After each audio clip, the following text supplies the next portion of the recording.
আমাদের জন্য আমাদের পছন্দ উচ্চারণ করার অনেক থেকে লোক দেখতেছি ওই স্টেজের সামনে ঢাকার আশেপাশে থেকে আসছে, দূর থেকে আয় না। দর্শক আপনারা দেখতেছেন 8ই নভেম্বরে বিএনপির নয়াপল্টন কার্যালয় জনসমুদ্রে পরিণত হয়েছে।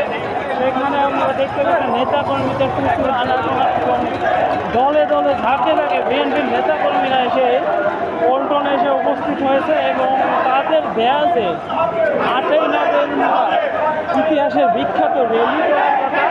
সেই র্যালিটি সাফল্যমণ্ডিত করার জন্য এই 15 বছর 17 বছর পর তারা এই পল্টন ময়দানে এসেছে। একদম কানায় কানায় পরিপূর্ণ হচ্ছে পল্টন কেন্দ্রীয় কার্যালয়।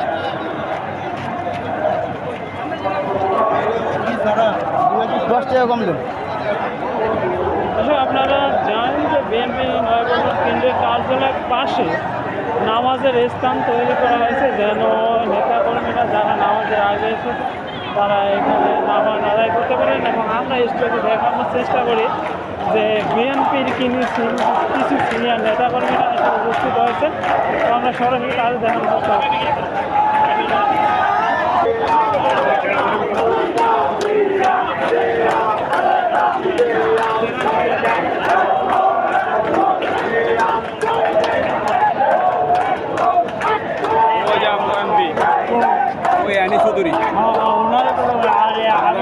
হাবিবুল নবী দাঁড়িয়ে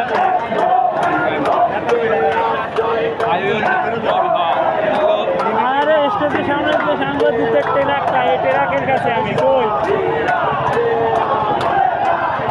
রাস্তার নিচে ঠিক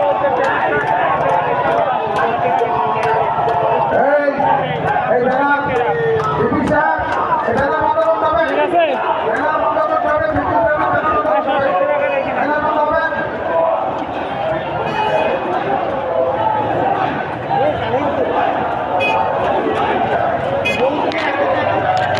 ঢাকা বিভাগের সাংগঠনিক সম্পাদক সাইদুল ইসলাম বাবুল ভাই, আপনাদের জায়গা ঢাকা ব্যাংকের এখানে। গাজীপুর ঢাকা ব্যাংক, গাজীপুর জেলা ঢাকা ব্যাংক, গাজীপুর জেলা ঢাকা ব্যাংক। বাবুল ভাই, আপনারা ঢাকা ব্যাংকে বলবেন, ঢাকা ব্যাংকের এখানে আপনাদের জায়গা। গাজীপুরের সকল জায়গা ঢাকা ব্যাংকের এখানে। সাইদুল ভাই, বাবুল ভাই, আপনাদের জায়গা ঢাকা ব্যাংক।